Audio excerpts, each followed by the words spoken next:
Oi, gente! Olha só, eu adoro, eu amo esses meus queridos amigos aí que ficam me acompanhando. Vocês acreditam? Eu fui assistir por conta do que falaram.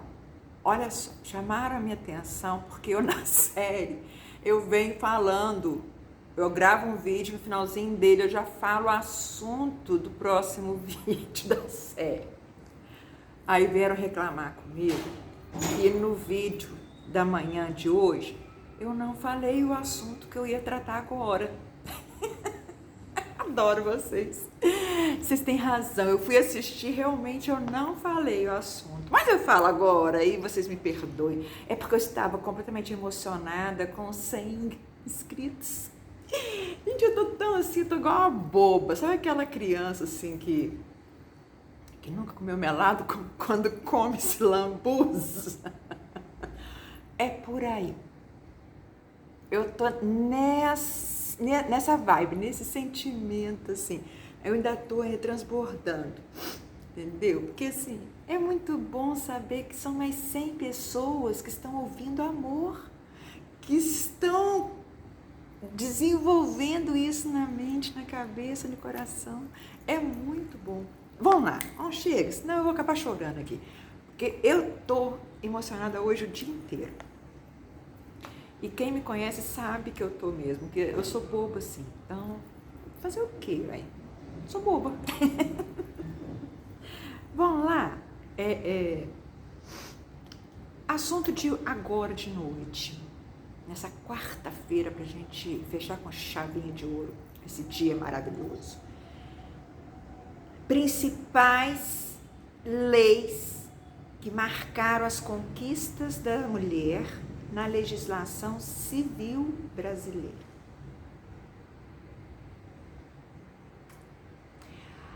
Vamos lá?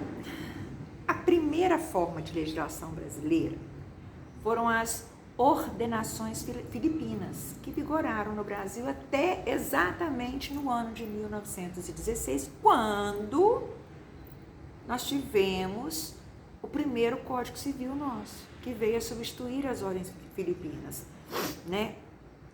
E assim, nas ordens filipinas, o marido tinha direito de castigar, mesmo de aplicar castigo físico na companheira, na esposa, na mulher dele, né?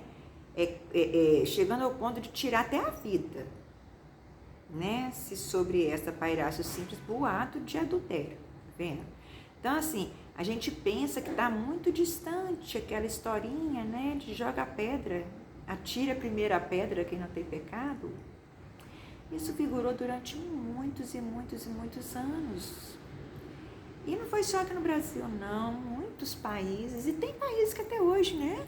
Tem países que até hoje ainda tem essa cultura, né? De punição, né? Do homem ter esse poder de punição contra a mulher adulta. Quer dizer, a mulher é adulta, o homem não.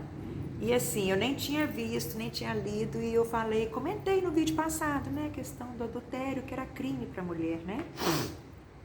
Mas assim, o homem que era traído, se ele sentisse que aquela traição ofendeu em tal grau, tão intenso a sua honra, ele tinha o direito até de tirar a vida daquela mulher, da esposa. Uma forma de castigá-la, de mostrar para a sociedade que ele não era aquele corno. A história é essa, tá certo? A gente vê isso muito, assim, para quem gosta, né, como eu sou apaixonada por filmes, né? Aquele filme A Duquesa, não é no Brasil, mas é como era o regime na época, aqui do Brasil. A Duquesa, o Duque leva para dentro da casa dele a amante, né, a concubina, os filhos dela e tudo. Os filhos dela não eram filhos dele, mas ele leva e ele mantém esse relacionamento com ela e obrigando a esposa a aceitar. E quando a esposa manifesta que ela queria ter um relacionamento extraconjugal também, ele pune ela através do estupro, né? Que até onde ele consegue ter o filho varão dele, o filho homem, né? Que ele tanto queria, porque até então ela tinha tido 3 filhas mulheres, e naquela época não adiantava nada, filha mulher, porque não era ninguém, né? Mulher não era ninguém. E ele proíbe ela de ter contato com os filhos. Ainda manda ela embora para uma fazenda, para uma casa, uma propriedade dele que ficava afastada do mundo, da sociedade, todo mundo, para ela não envergonhá-lo. Olha bem. E aí, ele vai e propõe a ela que ela poderia voltar para a sociedade, voltar para casa, ter o contato com os filhos, mas ela tinha que abrir mão do filho que ela tinha gerado do tal amante, ela tinha que entregar o filho para a família dele e cortar de tudo mesmo a relação. E aí ela aceita, né? No filme ela aceita. Mas assim, vocês percebem que a mulher, ela tinha um castigo severo. O homem podia tudo, a mulher não podia nada. Né? Essa aqui é a tônica da situação, né? Que a gente tem que prestar atenção, né? Porque assim, é muito fácil a gente julgar e falar assim, a mulher está reclamando de quê? Ela tinha tudo. Nossa, se você se coloque no lugar da mulher, você ia querer ter uma vida dessa? Né? Eu sempre falo assim, eu não julgo ninguém, mas eu sempre falo, se coloque no lugar do outro, você ia querer aquilo para você? Aquela forma de tratamento você ia querer para você? Ser feliz com aquela forma de tratamento? Né? Porque é isso que a gente tem que pensar quando vai se discutir, quando vai julgar e quando vai falar. Né? Mas aí vamos continuar. Aí aqui salientava que para o marido matar a esposa, não se fazia prova do adultério, não tinha nem que ter prova do adultério da mulher. Apenas a suposição, o boato. Olha só, de repente ele praticava um crime, porque tirar a vida de alguém é um crime, né? Não para ele na época, mas se a gente pensar bem, quem que tem direito de tirar a vida do outro? Alguém teria direito de tirar a sua vida? É essa posição que você tem que colocar. Aí se você me falar assim, não, Raquel, ninguém tem direito de tirar a minha vida. Só Deus. Ah, então, a mulher também. Quem que tem direito de tirar a vida da mulher? Só Deus. Mesma coisa. Percebeu? Mas não era assim, né? E aí, no ano de 1916, e falando, por que era aceito essa situação aqui no Brasil? Porque seguia o quê? As ordens filipinas que eram assim. Pregava esse tipo de regime lá, de autorização para o marido, né? Permissão legal para o marido, né? E aí, no ano de 1916, eis que surge, então, o nosso Código Civil brasileiro. E nele, a mulher ainda continuava extremamente em desigualdade em relação ao homem. Vocês estão lembrados do vídeo anterior que eu falei que a mulher não podia nada e o homem quem tomava conta de tudo dela, o homem que tomava conta dos bens até da herança dela, né? O homem que mandava em tudo, o homem que era o provedor, ele que decidia, ele que permitia as ações que a mulher talvez viesse a querer fazer, praticar, né? E aí, ela era totalmente incapaz para o Código Civil, para a lei, assim como seus filhos menores. Olha bem, a capacidade da mulher era equiparada ao filho menor de idade. Nossa, é muito triste, né?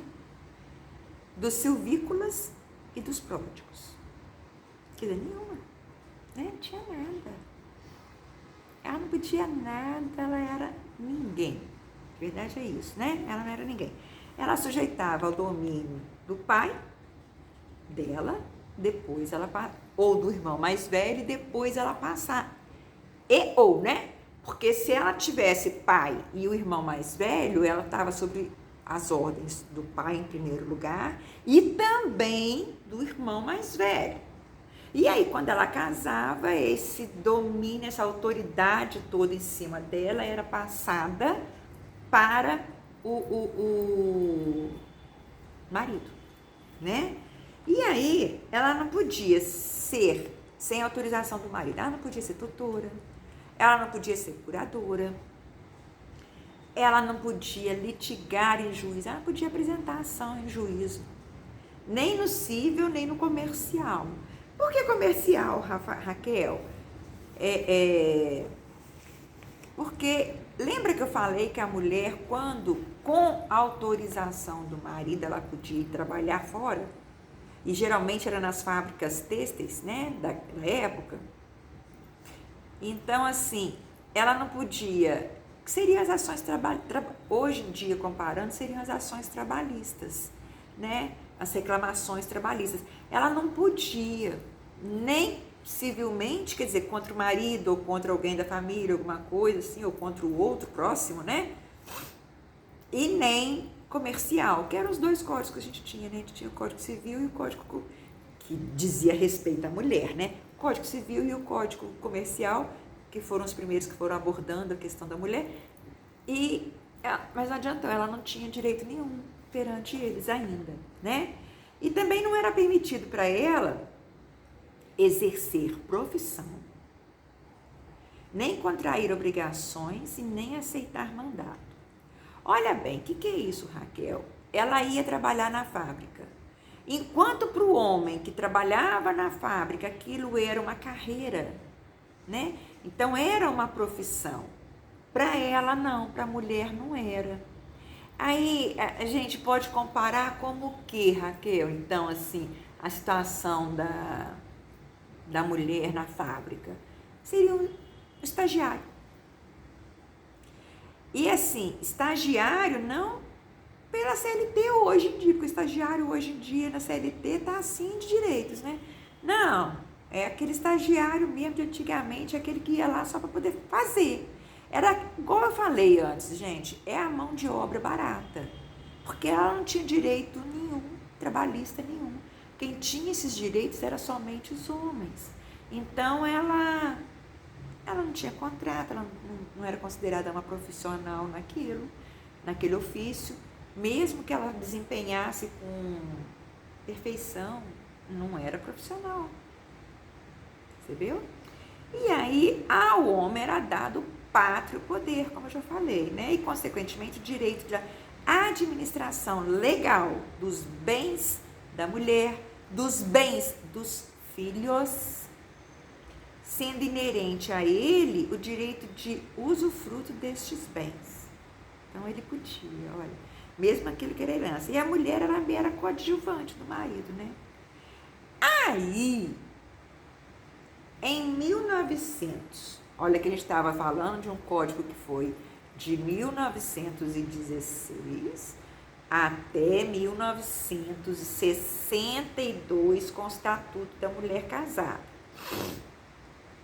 Que aí ele veio com a liberação da mulher no Brasil. Esse estatuto deu um pouco de liberdade. Foi um marco inicial, o pontapé inicial para a mulher começar a galgar lentamente um espaço para ela dentro da lei, né? E aí, qual que foi o maior mérito desse estatuto? Foi abolir a incapacidade feminina, revogando diversas normas discriminatórias, né? Que discriminavam ela. Então, assim, se até então, olha bem, se até 1962 apenas o homem tinha capacidade jurídica, Em 1962 é que a mulher começou a ter capacidade jurídica. Aí que ela começou a ter, mas para tudo, ela igualou ao homem? Não. Eles tiraram, revogaram muita coisa, muitos artigos que eram discriminadores, né? Mas não todos.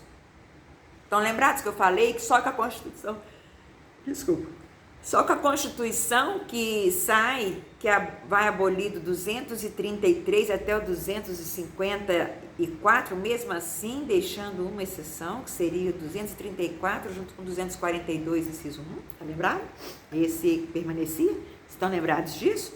Então, vamos sempre puxar para a gente ir lembrando, porque é importante a gente entender esse processo. E quando eu falo entender esse processo, é porque a gente não pode pensar na lei apenas na lei seca, no que está aí no pé da letra de lei, né? No que está escrito.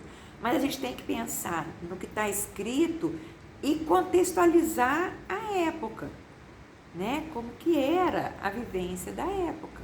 Senão não adianta, né? Olha bem, e aí ela veio e consagrou o princípio do livre exercício de profissão da mulher casada, permitindo que esta ingressasse livremente no mercado de trabalho, tornando-a economicamente produtiva, aumentando a importância da mulher nas relações de poder no interior da família.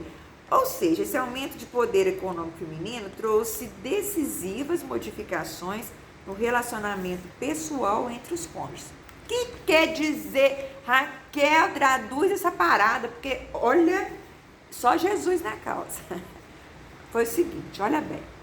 Lembra que eu falei que a mulher trabalhava, mas ela não tinha direitos nenhum? Ela não era considerada uma empregada, uma operária da fábrica, ela era apenas considerada como alguém que ia lá e fazia o ofício. Mas ela não tinha direito, não era considerada profissional.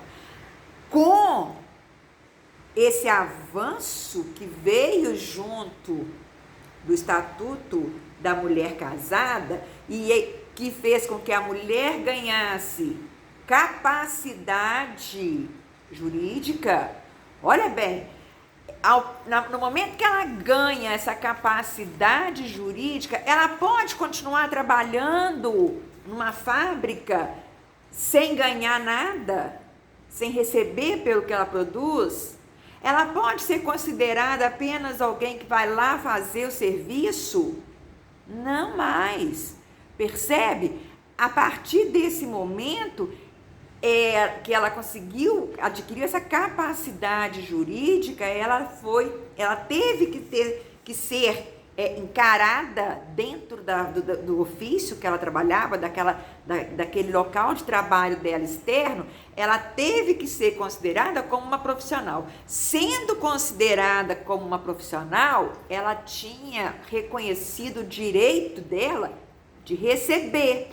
A partir do momento, olha como é que uma coisa vai puxando a outra. A partir do momento que essa mulher está trabalhando fora,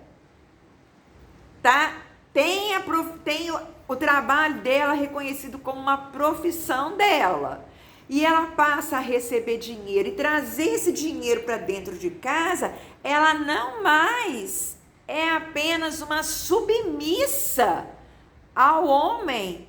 Ele não é mais o único provedor da família. O papel dela dentro da família também sofre alteração. Porque aí ela também assume esse poder dentro da família, que era só do homem. Por quê? Porque antes era só o homem que punha dinheiro em casa, e agora não mais. Ela também traz o dinheiro para ajudar na despesa da casa e ajudar o marido. Então ele deixou, é o que é hoje, ele deixou de ser o único provedor da família. Percebeu? E aí teve o mérito de ser o início das conquistas da mulher. Mas como esta foi uma mudança árdua e muito demorada, olha bem, 1962. É claro que restaram muitas desigualdades. Não tinha como abolir tudo de uma vez só. E quais foram essas que restaram, né? Que ainda não se extinguiram de tudo. Permanência do homem como chefe de família. O homem não perdeu o trono, como se diz. O trono continuou dele. Ela continuou a dever obrigações e satisfação e submissão a ele. O pátrio poder que o homem continuou a exercer com a colaboração da mulher. Então, mesmo a mulher ajudando este homem no prover da família, ele continuou tendo pátrio poder. E agora, não mais com a submissão dela, mas com a colaboração dessa mulher. Olha. Outra coisa que permaneceu de desigualdade, o direito do marido de fixar o domicílio familiar. Mas aqui o arbítrio masculino foi bastante reduzido, pois a mulher era facultado o direito de socorrer-se do judiciário em caso de deliberação que a prejudicasse. Epa, Raquel, o que é isso? Lembra que eu falei que a mulher antes de 62 não podia nem litigar na justiça, nem civil, nem comercial? Agora, em 62, ela passou a poder litigar na justiça. Desde que? Vamos imaginar, vamos puxar aquele exemplo que eu dei de manhã, aquele marido que foi transferido. E aí ele queria, o Zé, né? Eu sou casada com o Zé, e a gente morava aqui em Juiz de Fora. E aí ele foi transferido e ele quis residência lá em Fernando de Noronha. Ai, se fosse eu ia querer com ele. Mas... Aí eu não queria. Por que eu não queria? Porque o meu emprego, onde eu tinha reconhecimento da minha profissão, onde eu ganhava meu dinheiro, onde eu já estava tendo algumas ascensões da minha capacidade dentro da empresa, eu estava crescendo profissionalmente no meu aprendizado, no meu ofício. Eu não queria, então eu já podia ir a juízo questionar isso. Percebeu a diferença? Do antes e do depois? Então, assim, eu podia ir, mas aí ainda tinha a obrigatoriedade de manter o uso do patronímio mímico do marido. Quer dizer, o marido ainda era o patrono da família. Então, mesmo que eu fosse, se ele batesse o martelo perante o juiz, estava batido. Esse poder do homem como o patrono, né, a autoridade, né, dentro da família, não foi tirado dele. Ele ainda era quem decidia. Mas eu podia brigar, mas eu não podia, não quer dizer que eu ia ganhar, que eu ia ser levado em consideração. Ia ser levado em consideração se, porventura, durante a discussão do assunto, né, o meu marido, o Zé, o meu marido, percebesse que era mais viável permanecer aqui em Juiz de Fora do que ir para Fernando de Noronha. Mas do contrário, não. Do contrário, a gente iria para Fernando de Noronha. Não tinha essa solução, não tinha essa coisa da mulher ter essa oportunidade real de discutir qualquer assunto em relação à família com o homem. O poder ainda era dele, dentro da família, né? Então, assim, em 1977, a emenda constitucional número 9 de autoria do senador Nelson Carneiro, foi finalmente instituído o divórcio, porém com restrições que dificultavam a sua utilização, o que amenizou a ira de setores mais conservadores da sociedade, especialmente aqueles ligados à Igreja Católica. Vamos lembrar aqui como que era, né, na questão da Igreja Católica.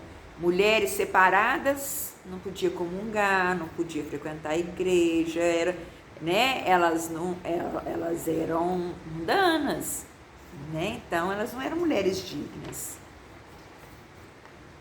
Né? A igreja era muito severa, como é até hoje, né? Se você casou na Igreja Católica, por exemplo, você não pode casar de novo na Igreja Católica, a não ser que você seja viúva ou viúvo, que aí serve para os dois. Né? Do contrário, qual a única condição que pode ter para uma pessoa que já foi casada na Igreja Católica poder casar novamente? A anulação do primeiro casamento. E para isso tem que ser montado um processo e mandado para Itália, lá para Roma, para o Vaticano, para ele ser estudado lá, e eles lá é que vão decidir se concede anulação ou não. Aí, se for concedida anulação, é como se não tivesse existido aquele casamento, as pessoas, todos dois podem vir a casar novamente. Do contrário, só se for viúvo, né? Percebeu? E aí, vem que, com essa lei do divórcio de 77, vem o quê? Que a dissolução do casamento só era possível de duas formas. Após prévia, tinham dois requisitos para ser considerado, para a pessoa poder entrar com ação de pedido de divórcio, né? Quer dizer que ela já era concedido o divórcio, não. Ela entrava com a ação no judiciário com pedido de divórcio. Mas para ela entrar, tinham duas situações que tinham que ser cumpridas. Eram duas exigências que tinham que ser cumpridos, os requisitos. E quais eram esses requisitos? Primeiro, após prévia separação judicial por mais de 3 anos. Então, o casal tinha que, não dá mais, vamos nos separar. Então, tinha que ir em juízo e pedir a separação de corpos. Aí, o juiz concedia. Então, tinha que ficar 3 anos separados de corpos mesmo, de verdade, né? Cada um no seu quadrado. E também tinha que ter uma prévia separação de fato por mais de 5 anos, desde que iniciada antes da data da promulgação da emenda. Olha só. Era muito difícil. Nossa, era muito difícil a mulher conseguir um divórcio. Muito difícil, né? E outra coisa, ainda por cima, o divórcio só podia ser requerido uma única vez. Tinha esse lance que tem hoje em dia, não, que você pode casar, não deu certo, separa, casa com outro, não deu certo, separa, casa com outro, não deu certo, separa, né? Mas não tem isso, não. Acho que eu li, não sei, se eu não li, vocês me perdoem, mas eu acho que eu li. Acho que a Gretchen teve 18 maridos, 18 casamentos. Eu não estou me lembrando, eu sei que foi muita quantidade de... Imaginou se fosse naquela época? Coitada da Gretchen, né? Com tanto... Sofia Loren. Nossa!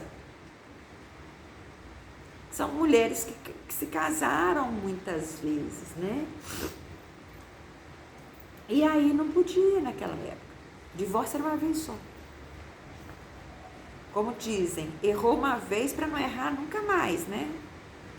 E essa emenda constitucional de número 9 de 77, ela permitiu a aprovação no mesmo ano da lei do divórcio, que era a lei 6.515, que ela veio em dezembro.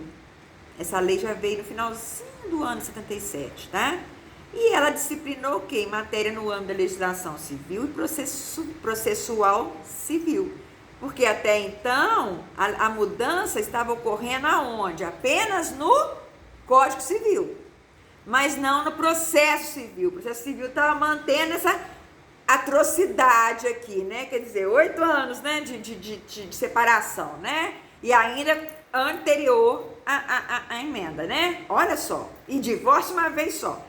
Então, assim, aí vem o processo civil sendo alterado também, né? E aí promovendo uma alteração do Código Civil de 1916 e do processo civil, que era, o Código de Processo Civil era de 73. E aí a lei do divórcio, ela deu oportunidade de pôr fim no casamento e constituir uma família. Pô, tá vivendo o casal não tá feliz, nenhum dos dois estão bem, estão felizes, melhor separar, né? Então separe. E aí a lei do divórcio permitiu que pudesse ter uma nova família, vir a constituir uma nova família. Mas trouxe outras coisitas mais, ainda continuou ainda, né? Teve ainda algumas coisinhas para bom, para o positivo e para o negativo, né? Ainda não foi plena para a mulher. E aí, o que teve aí que a gente pode falar, né? Que a lei do divórcio trouxe. Primeira coisa que ela trouxe foi o privilégio, a escolha. A lei coloca como um privilégio, mas não é um privilégio, era escolha. Estão lembrados? Eu vou explicar isso aqui, vocês vão entender. Lembram que a mulher, quando ela casava, ela perdia o nome dela, da família dela, e ela passava a ser a senhora fulana de tal, o nome do marido? Ela perdia o quê? A identidade da família dela. Aí, com a lei do divórcio, o que a lei do divórcio trouxe? Com a mulher lá, ela foi obrigada, ela não teve escolha, ela foi obrigada a perder o nome da família dela em prol do nome e adotar o nome do marido, percebeu?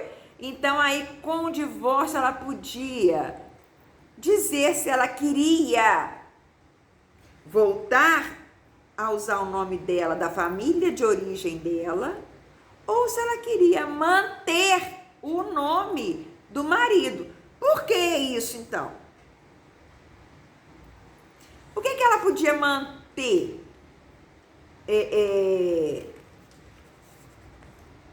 o nome do marido? Ela podia escolher. Gente, percebe? Ela a única identidade de conhecimento que ela tinha dentro da sociedade é que ela era a senhora fulana de tal. Se ela voltasse ao nome de solteira, ela ia ter que reconstruir toda uma imagem para ela novamente. Ao passo que se ela mantivesse o nome do marido, ela ia manter aquela estrutura que ela já tinha conquistado. Então aí eles deixaram, a lei do divórcio deixou livre para ela. Por que deixou livre? Porque tinha casos que a família da mulher era até mais, a família de origem da mulher era até mais influente do que a família do próprio marido, né? Então, de repente, era interessante para ela voltar para a família dela de origem. Então, a lei deixou livre. Ela tinha essa faculdade. Ela podia optar, na hora de assinar o divórcio, se ela ia querer manter o nome do marido ou se ela ia tirar o nome do marido e voltar a assinar o nome dela. Percebeu? E outra, ia substituir. Essa lei do divórcio também trouxe a faculdade de poder substituir o regime de comunhão universal de bens, que era o adotado sem você mencionar nada, você ia casar. Então, você ia lá perante o juiz de paz para poder fazer o seu casamento. O que acontecia? Ele nem te perguntava qual regime, ele já punha de cara o regime comunhão universal de bens, porque este era o regime adotado pela legislação, como a regra. Aí, com a lei do divórcio, o que aconteceu? Ele abriu a lei do divórcio e falou assim, não, peraí, vamos permitir que o casal escolha. Então, ele pode escolher ou pela comunhão universal de bens, ou seja, comunica tudo antes e depois do casamento, ou ele poderia escolher o regime de separação parcial de bens. Que é a separação de bens? Que seria esse? Seria aquele que o que era de um e de outro anterior ao casamento permanecia com eles, e aquilo que eles adquirissem na constância do casamento, aí sim se comunicava. É a diferença do primeiro, do que era a regra anterior, que tudo comunicava, né? E aí, com a separação parcial de bens, passa a comunicar aquilo que se adquiriu na constância do casamento. Percebeu? E aí, outra coisa, ampliou a equiparação dos filhos, qualquer que fosse a natureza da filiação, para os fins de sucessão hereditária. Que isso, Raquel? O bastardo não era herdeiro. Só era herdeiro do homem aquele filho que fosse oriundo do casamento legal. O que ele tinha com a concubina, não. E aí, com a lei do divórcio, falou assim, não, peraí, a criança tem nada com isso. Então, ela tem direito. Assim como o outro. Então, igualou-se a filiação, né? E aí, em seu artigo 20, trouxe a presunção de que ambos os cônjuges são obrigados pelo sustento dos filhos, acabando com o entendimento de que a fixação da prestação alimentícia está associada à ideia de culpa. Raquel, não entendi nada. Vou explicar isso aqui. Antigamente, como é que era antigamente a questão da pensão alimentícia? Antigamente, a pensão alimentícia era assim. Aquele que causava o dano, por exemplo, porque aqui a gente já está avançado, então o adultério aqui já era para os dois, tanto para o homem quanto para a mulher. Aí vamos imaginar que eu com Zé, casei com Zé, eu me tornei adúltera, eu traí o Zé com o João, com o Manel. Aí, olha bem, não fui eu que traí. A culpa de vir a ter um divórcio, de vir a ter uma separação é de quem? Minha. Então, quem tinha que pagar a pensão? Eu. Por quê, Raquel?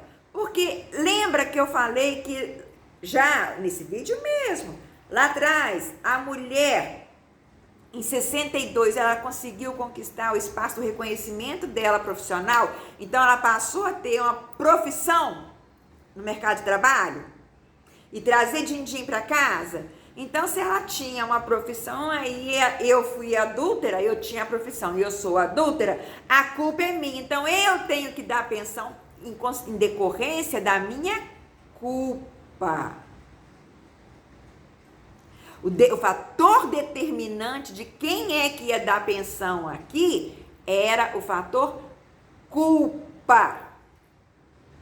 Certo? Então, eu tinha que bancar o sustento dos meus filhos. E, consequentemente, do marido.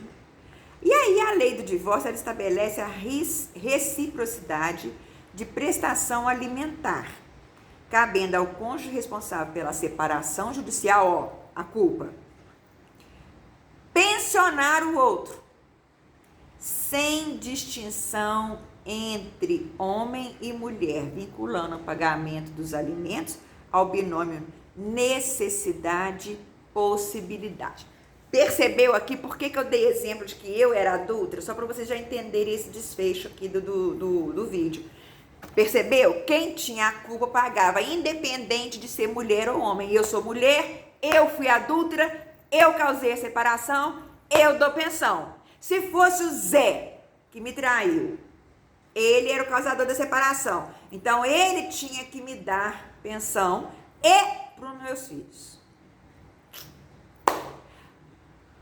Bom, por hoje eu paro por aqui para vocês gerirem. Tanta evolução, desculpa, tanta evolução, né? Que aqui, nesse aqui começou, esse vídeo começa realmente um marco de já começar realmente vocês irem percebendo alterações. Apesar de ainda ser mantido certos privilégios para aquela pátrio poder, né, do homem. Mas para você que fica, meus queridos, uma boa noite de quarta, tá uma noite deliciosa. Aqui em Juiz de Fora, então, tá uma noite deliciosa. E eu gravo, para quem viu o vídeo que eu coloquei quando eu montei minha árvore de Natal, ela tá ali, ó, quer ver? Eu vou mostrar, olha que bonitinha, olha lá, olha. Eu acendo todos os dias e antes de dormir eu apago. E aí, a minha árvorezinha de Natal, eu tô aqui gravando com vocês, sentada de frente para minha janela. E aí eu vibro com aquelas luzinhas do bairro distante, né? Que tá tudo acesa assim, aí parece assim aquela nuvem de luzinhas e mais a luzinha da minha janela. Ai, eu adoro, eu amo. Eu sou apaixonada eu sou apaixonada pelo Natal, eu sou apaixonada por essa confraternização, por esse encontro, por essa troca de energia, essa troca de presente. Amo isso, amo, de paixão. Então, para você que fica, uma boa noite de quarta-feira, um bom sono, descanse. Amanhã é quinta já, gente, olha, o tempo voa, quinta-feira. Vamos nós, né? A vida continua, né? Assim, a vida continua. Vamos nós e amanhã a gente se encontra aqui para mais um vídeo. E amanhã começo a falar. Amanhã eu venho com um vídeo bem... Ele é até um pouquinho longo, assim. Eu espero falar rápido, mas ele é meio longuinho. A situação dos filhos. Vamos começar amanhã no ponto que os homens tanto estão me questionando e falando de legislação aí sem, né? Vamos entender isso. Eu começo a explicar a situação da pensão alimentícia, da guarda, situação da criança. Amanhã cedo. Te espero. Beijo. Até amanhã. Tchau.